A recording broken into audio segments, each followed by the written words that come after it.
کیف کیسا کام کر رہا ہے؟ تم اس سے مطمئن ہو نا؟ مالا کا فون کار سے کنیکٹڈ تھا، آواز خود بخود سپیکرز پہ گونجنے لگی۔ ہاں، کیف اچھا کام کر رہا ہے، کافی سمارٹ اور سمجھدار ہے، ساتھ ہی اپنے نئے بزنس پلان کو بھی وقت دیتا ہے۔ وہ سادگی سے کہتے ہوئے باہر دیکھ رہی تھی۔ وہ ان لوگوں میں سے نہیں تھی جو کسی کو اس کے سامنے اس لیے نہیں سراہتے کہ وہ سر نہ چڑھ جائے۔ جو سچ ہو اسے کہہ دینا چاہیے۔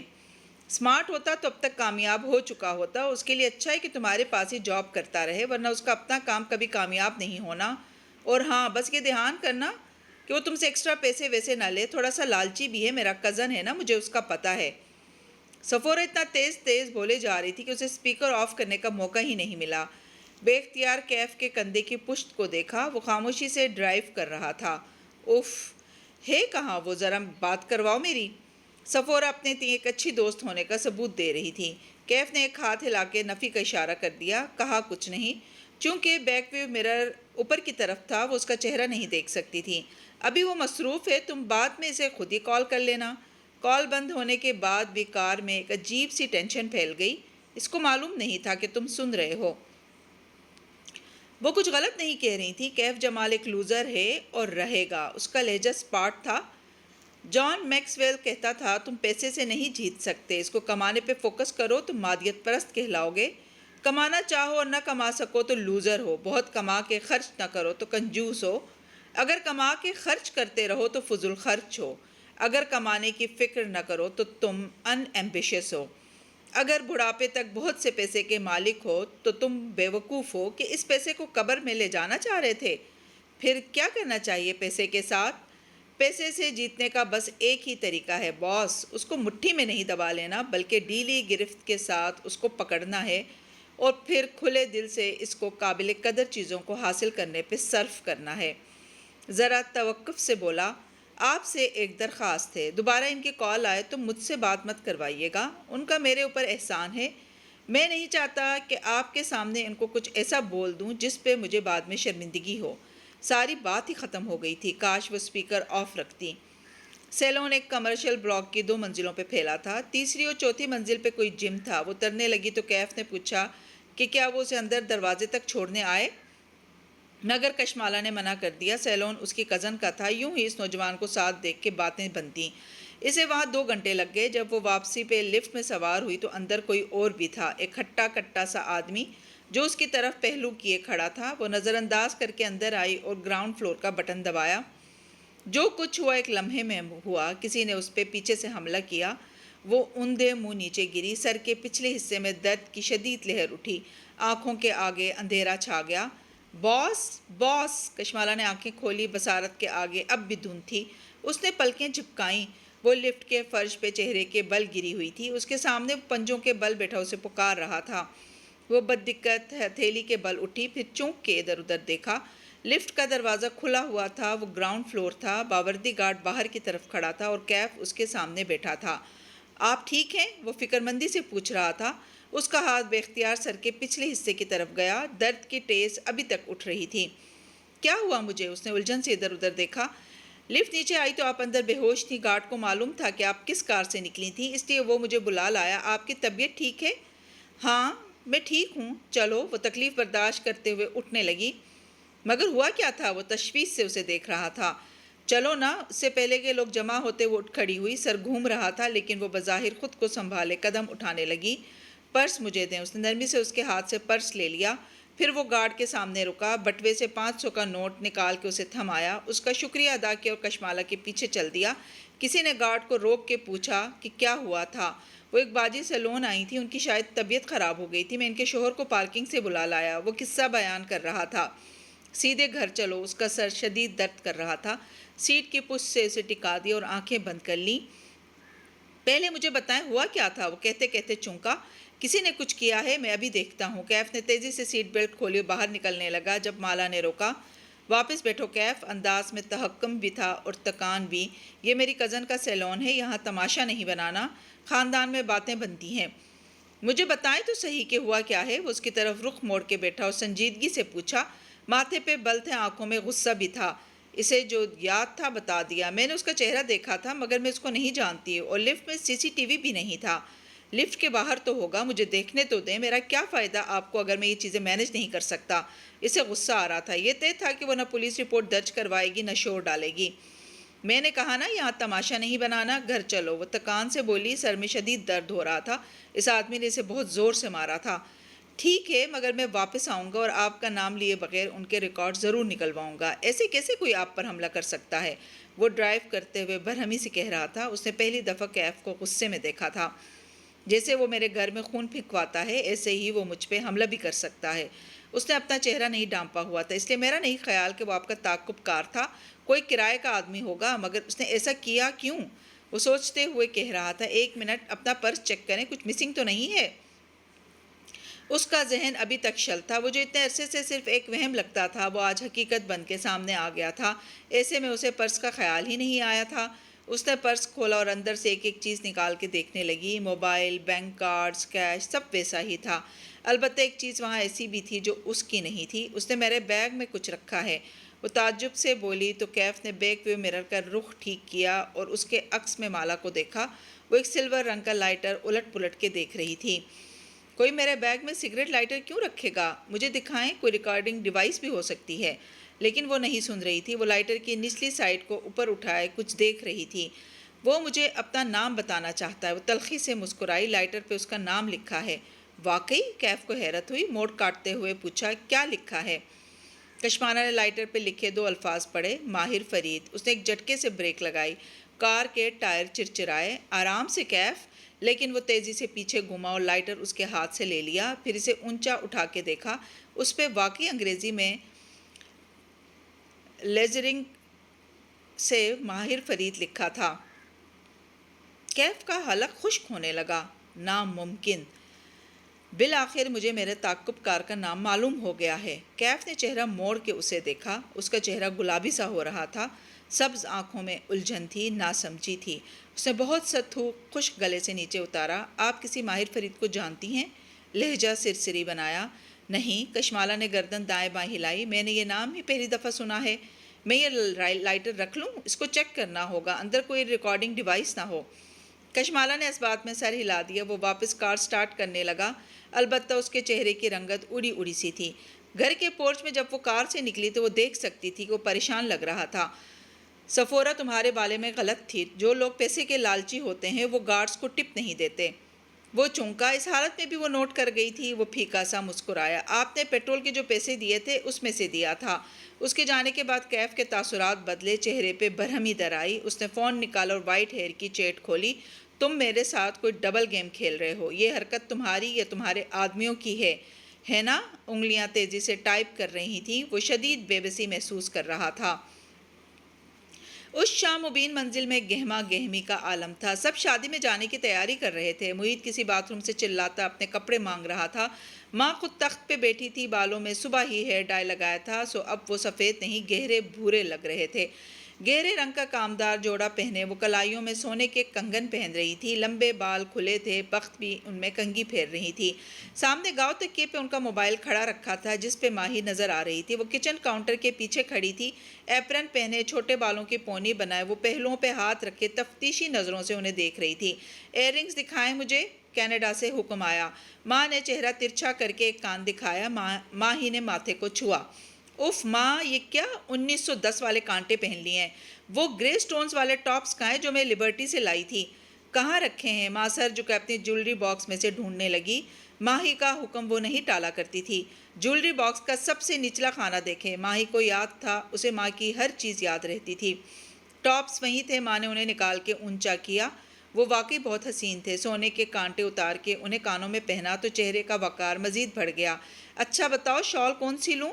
وہ اپنی سمجھدار بیٹی سے پوچھ رہی تھی۔ مالا سے کہیں وائٹ والی شال نکال دے جس کا گرے بارڈر ہے۔ ماں نے مڑ کے دیکھا، مالا لاؤنج کی کرسی پہ بیٹھی موبائل پہ لگی تھی، کھوئی کھوئی سی۔ جب سے وہ سیلون سے آئی تھی وہیں بیٹھی تھی۔ مالا بیٹے، وہ وائٹ شال تو نکال دو، اور تم کب تیار ہوگی؟ پھر غور سے اس کا چہرہ دیکھا۔ تمہیں کیا ہوا ہے؟ کچھ نہیں، سر میں درد ہے، میں شال نکالتی ہوں۔ وہ اب وہاں سے اٹھ گئی۔ اس نے کمرے میں پہلے سے وہیں سفید شال نکال رکھی تھی، لیکن ماں کو دی نہیں تھی۔ ماں اسے تب پہنے گی جب ماہی کہے گی۔ ماں کو صرف ماہی کی چوائس پہ اعتبار تھا۔ ماہی یہاں ہوتی تھی تو فنکشنز وغیرہ پہ ماں کو خود تیار کرتی، جب سے وہ کینیڈا گئی تھی ویڈیو کال پہ یہی کام کرواتی۔ ماں کے کپڑے، حتیٰ کہ مالا کے بھی اکثر کپڑے ماں ہی لیا کرتی تھی۔ اس کو شوق تھا دکانداروں سے لڑ لڑ کے قیمتیں کم کروانے کا۔ یہ ٹاپس بھی اس نے مالا کے ساتھ ہی لیے تھے۔ مالا کہتی رہی کہ اب چھوڑ دو، وہ 1500 سے کم میں نہیں دے گا، لیکن ماہی بھی ڈٹی رہی، نہیں یہ مجھے 800 میں دے گا، دیکھ لینا۔ اور 15 منٹ بعد ماہی وہ ٹاپس 800 میں لے کر ہی ہٹی تھی۔ شال ماں کو دینے آئی تو ماہی ویڈیو کال پہ کہہ رہی تھی، فنکشن کی ساری تصویریں فوراً سے مجھے بھیجنی ہے آپ نے ماں، آپ کے باقی دونوں بچے ہر فنکشن میں مجھے بھول جاتے ہیں، ہائے کاش میں پاکستان میں ہوتی، اللہ کا شکر ادا کرتے ہیں ہر حال میں ماہی، ماں نے ٹوکا۔ شکر کرو اللہ نے تمہیں شادی کے 5 سال بعد خوشی دکھائی ہے، بس خوب کھاؤ پیو اور اپنا خیال رکھو، شادیاں تو ہوتی رہتی ہیں۔ ہاں چھوٹی بی بی، بخت بی بی ماں کے کندھے کے پیچھے سے کال میں شامل ہوئی۔ وہ کینیڈا کی کال پہ اتنا اونچا بولتی تھی کہ جیسے آواز ہوا کے دوش پہ کینیڈا جانی ہے۔ تیری ماں نے بڑی دعائیں کی ہیں تیری گود ہری ہونے کے لیے، ہر وقت کہتی تھی اللہ میری ماہی کو بچہ دے، تو بس اپنا خیال رکھ۔ وہ تو ٹھیک ہے، لیکن یہ بات کی نوکری نہ ہوتی تو میں کبھی کینیڈا نہ رہتی، بورنگ ٹھنڈا ملک۔ ماہی روحانسی ہو کے بولی، پھر کچھ یاد آیا، شادی پہ کبیرت آئی بھی ہوں گی نا؟ ماں کے چہرے پہ ناپسندیدگی ابھری، سر جھکا کے تخت پہ بکھری اپنی چیزیں سمیٹنے لگی۔ پرے کرو اس کو، ہمیں کیا؟ دیکھنا آپ وہ شادی پہ آئیں گے اور سارے رشتہ دار آپ کو جلانے کے لیے ان کے پاس جا کے خوب ہنسیں بولیں گے، دیکھنا۔ معید تیار ہو کے آ گیا تھا اور اب صوفے پہ بیٹھ کے جوتے پہن رہا تھا، منہ میں بڑبڑایا، لاہور اس کے مضافات میں غیبتوں کا وقت ہوا چاہتا ہے۔ ماہی اس بات کا کرارا سے جواب دیتی، لیکن اسے کچھ نظر آیا تھا۔ اسکرین پہ چہرہ قریب کیا اور تفتیشی انداز میں سوال کیا، یہ باہر لان میں کون ہے؟ ماہی کی تیز نظریں ماں کے پیچھے کھڑی کھڑکی پہ جمی تھیں۔ ماں نے ایک نظر کھڑکی کو دیکھا جہاں لان میں موبائل پہ لگا کیف ٹہلتا نظر آ رہا تھا۔ اپنی بہن سے پوچھو وہیں ساتھ لائی ہے۔ ماں نے مالا کو فون پکڑا دیا اور خود گھٹنوں پہ ہاتھ رکھ کے اٹھی۔ ان کا رخ کمرے کی جانب تھا، ابھی انہوں نے جوتے پہننے تھے۔ میرا ڈرائیور ہے اور اسسٹنٹ بھی۔ مالا نے فون تھام لیا، ماہی بڑی دلچسپی سے دیکھ رہی تھی۔ ذرا قریب سے دکھاؤ اس کی شکل۔ ماہی کی آنکھوں میں شرارت ابھری، اپنے سامنے لاؤنج میں کام کرتے ہوئے عباد کو دیکھ کے اونچا سا بولی، بڑا عرصہ ہو گیا کوئی ہینڈسم آدمی نہیں دیکھا۔ عباد پہ اثر نہیں ہوا، لیپ ٹاپ سے نظریں ہٹائے بغیر بولا، آئینہ دیکھ لو، خود بھی تم کسی مرد سے کم نہیں لگ رہی۔ ماہی کی ہنسی غائب ہوئی، چہرہ سرخ ہوا۔ سنو تم لوگ شادی اٹینڈ کرو، میں ذرا آتی ہوں۔ اس نے فون بند کر دیا۔ برٹش کولمبیا میں اب جنگ عظیم چھڑنے والی تھی۔ نکاح کا وینیو سفید اور سبز رنگ میں سجا تھا، اونچی چھت سے جگہ جگہ فانوس لٹک رہے تھے، اسٹیج بھی سفید پھولوں اور سبز پتوں سے مزین تھا اور مہمانوں کی میزوں کے گرد رکھے صوفے بھی سفید تھے۔ وہ ماں کے ساتھ ایک 3 سیٹر صوفے پہ بیٹھی تھی۔ ماں چند رشتہ دار خواتین سے باتوں میں مصروف تھیں۔ معید ہم عمر کزنز کی طرف چلا گیا تھا، لیکن وہ خود کو یہاں زیادہ محفوظ تصور کر رہی تھی۔ اگر وہ کزنز میں گئی تو سب کی زبان پہ ایک ہی سوال ہونا تھا، اوشن بند کیوں ہو گیا اور کیا اب وہ جاب لیس ہو گئی ہے؟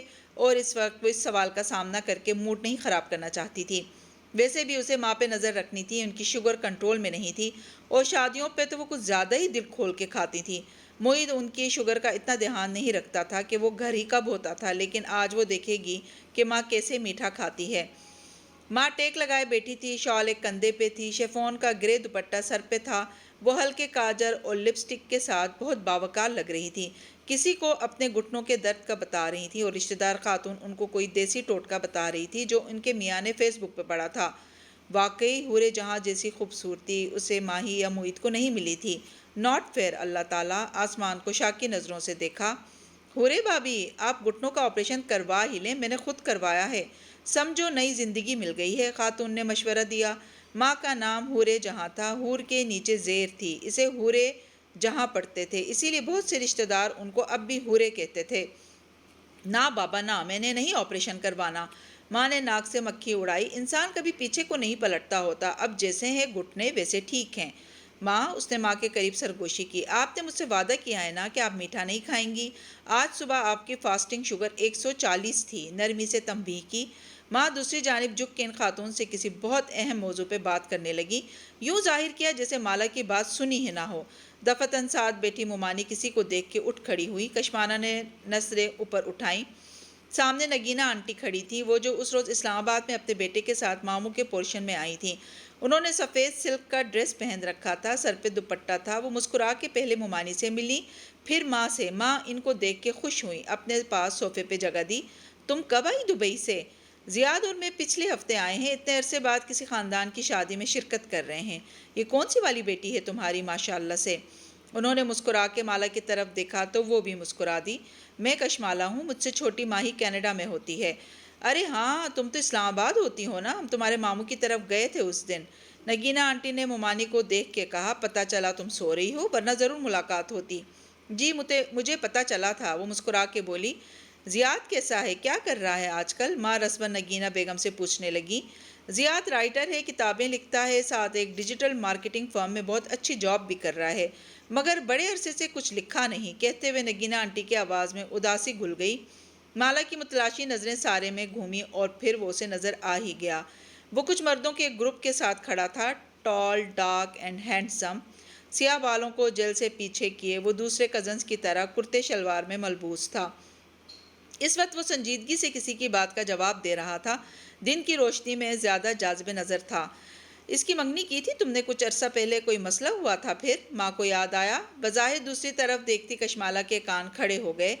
بس بھابھی کیا بتاؤں، اس کی منگیتر کی ایکسیڈنٹ میں ڈیتھ ہو گئی تھی، وہ زیاد کی اپنی پسند تھی، اس نے دل پہ بہت بوجھ لے لیا ہے، 1.5 سال ہو گیا اس بات کو، اب میرا بیٹا شادی کا نام ہی نہیں لیتا۔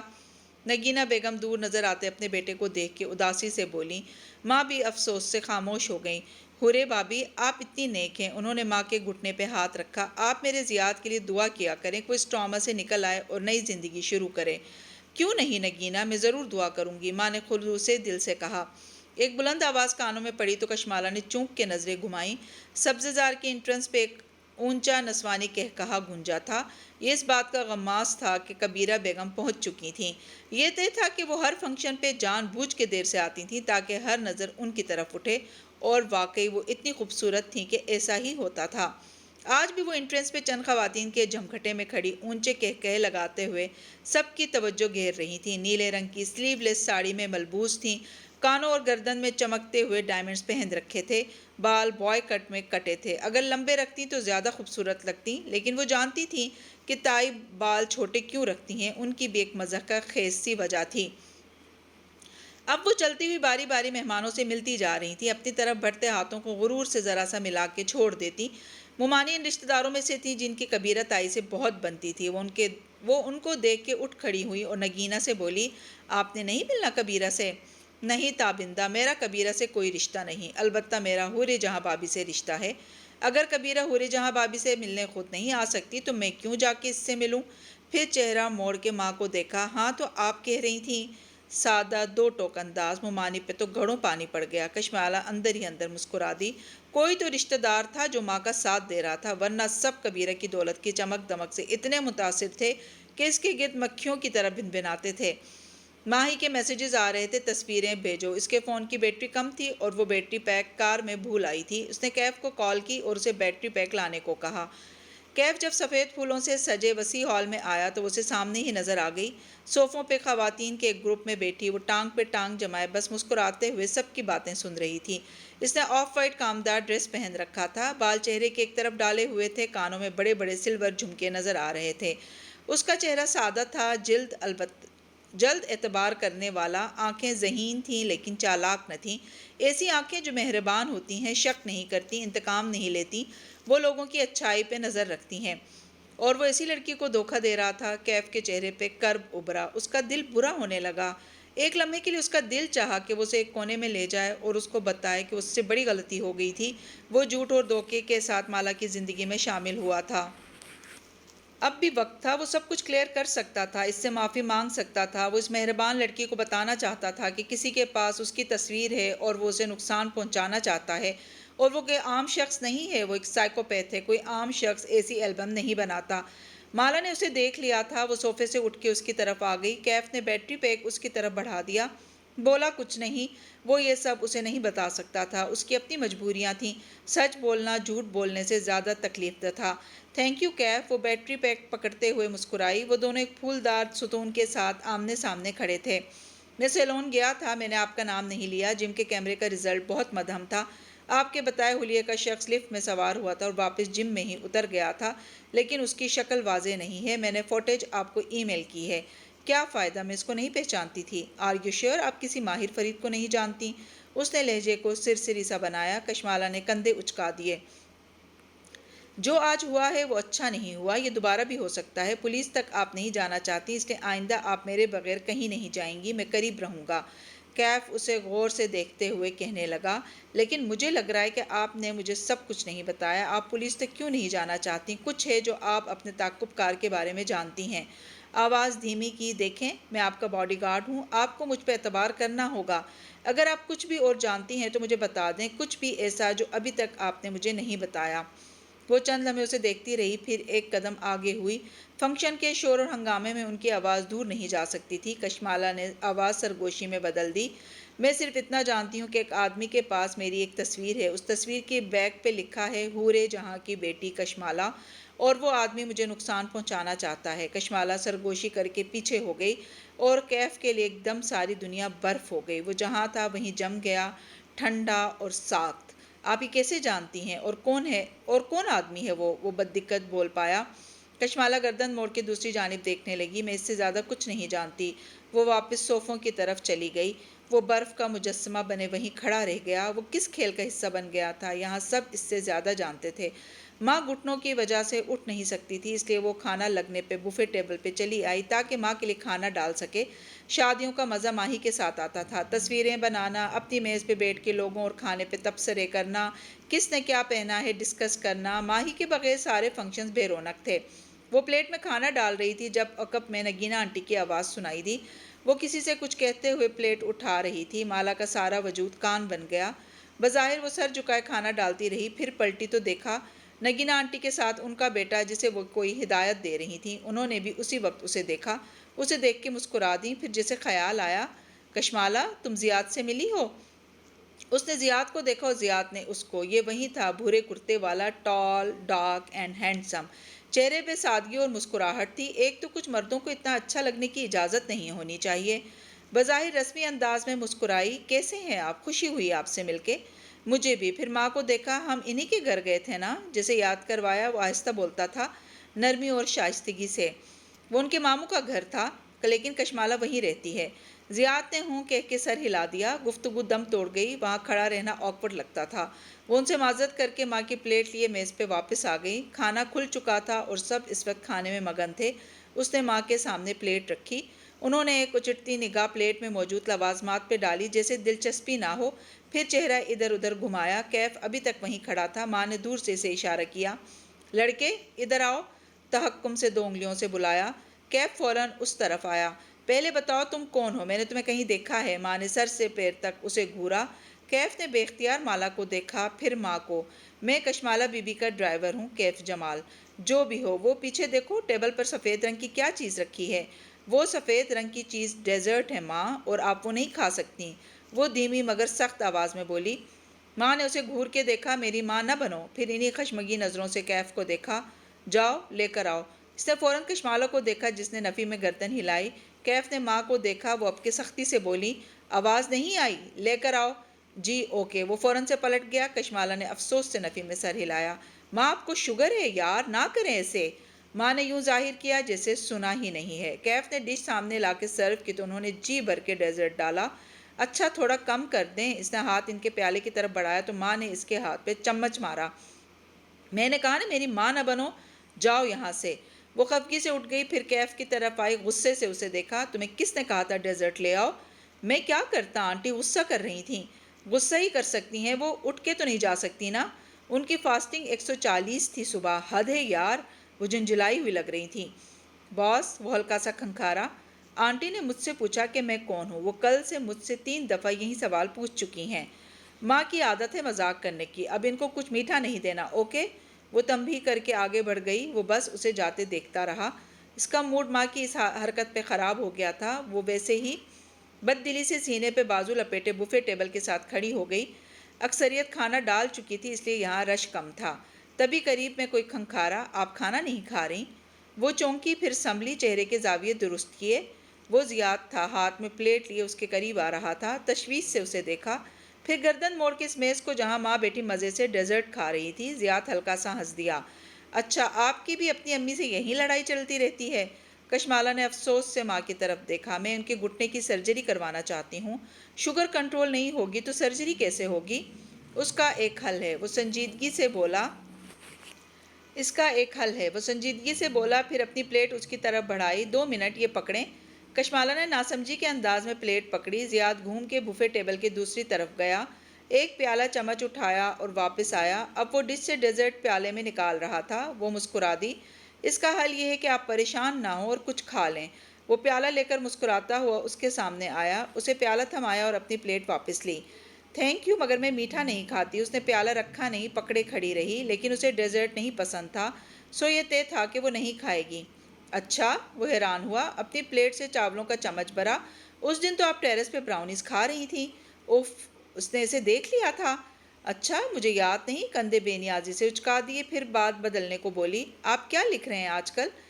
زیاد نے گہری سانس لے کر سر جھکا دیا۔ وہ چمچ سے چاول ادھر ادھر مکس کرنے لگا۔ میں آج کل رائٹرز بلاک کا شکار ہوں۔ پاکستان آیا تھا کہ یہاں بیٹھ کے شاید کچھ لکھ سکوں، لیکن نہیں لکھ پا رہا۔ کیا لکھنا چاہ رہے ہیں آپ؟ زیاد نے آنکھیں اٹھا کے اسے دیکھا۔ وہیں جو سب شوق سے پڑھتے ہیں، ایک عظیم لو سٹوری۔ اس نے دیکھا زیاد سلطان کی آنکھیں اداس تھیں، ایسی آنکھیں جن کو محبت کے ہیپی اینڈنگ پہ بھروسہ نہیں ہوتا۔ اسے نگینہ آنٹی کی باتیں یاد آئیں۔ آپ کی سپر پاور کیا ہے؟ میری سپر پاور؟ وہ حیران ہوا۔ ہاں نا، ہر شخص کی ایک سپر پاور ہوتی ہے۔ آپ کس چیز میں اچھے ہیں؟ اگر آپ لو سٹوری لکھنے کے بجائے وہ لکھیں جس میں آپ اچھے ہیں، تو آپ کا یہ بلاک ختم ہو جائے گا۔ وہ مسکراہٹ دبائے سوچنے لگا، پھر اطراف میں نگاہ دوڑائی۔ میں رائٹر ہوں اور میرا مشاہدہ اچھا ہے۔ میں وہ نوٹ کرتا ہوں جو کوئی اور نوٹ نہیں کرتا۔ میں کیسے مان لوں؟ آزما کے دیکھ لیں۔ اچھا، اس کے چیلنج پہ مسکرائی۔ یہ جو سامنے لڑکی جا رہی، اس کے بارے میں کچھ بتائیں۔ نگاہوں سے اسٹیج کی طرف اشارہ کیا۔ وہاں عزا کی بہن ویٹرز کو ہدایات دیتی نظر آ رہی تھی۔ زیاد نے اس طرف دیکھا۔ اس کے پیر میں ہائی ہیلز کی وجہ سے درد ہے اور وہ شدید ان کمفرٹیبل ہے۔ پھر زیاد نے چہرہ گھما کے اگلا ہدف ڈھونڈا۔ وہ ویٹر جو ٹرے اٹھائے جا رہا ہے، اس کی ابھی ابھی بے عزتی کی گئی ہے، کیونکہ اس کے کان اور گال سرخ ہو رہے ہیں۔ آپ خود سے بنا رہے ہیں۔ آپ جانتے ہیں میں ان باتوں کی تصدیق نہیں کر سکتی۔ نہیں، میں سچ کہہ رہا ہوں، مثلاً آپ۔ اس نے ایک نظر غور سے کشمالہ کو دیکھا۔ اس کو اپنے دل کی دھڑکن بے ترتیب ہوتی محسوس ہوئی۔ کوئی سحر سا تھا اس شخص کی آنکھوں میں۔ آپ کے بارے میں کچھ بتاؤں؟ بتائیں۔ لیکن وہ اندر سے خائف ہوئی، کہیں وہ جان نہ لے کہ اس سے کتنا متاثر ہو رہی ہے۔ آپ کی گردن یا سر کے پچھلے حصے میں درد ہے۔ آپ گردن اس طرف نہیں موڑ رہی اور بار بار ہاتھ سے پیچھے دباتی ہیں۔ وہ جھینک کے ہنس دی، ہاتھ نیچے کیا۔ اوکے، مان لیا۔ تسلیم کرنے کے انداز میں سر ہلایا۔ Thank you. زیاد کے چہرے پہ حیران سی ممنونیت تھی۔ آپ کی اس نصیحت نے میری مدد کی ہے۔ شاید مجھے وہ نہیں لکھنا جو مجھ سے میری ایڈیٹر لکھوانا چاہتی ہے، بلکہ مجھے وہ لکھنا چاہیے جو میں انجوائے کروں گا۔ وہ مسکرا دی اور پیالہ لیے آگے بڑھ گئی۔ دور کسی سے بات کرتی کبیرہ بیگم نے غور سے ان دونوں کو باتیں کرتے دیکھا تھا۔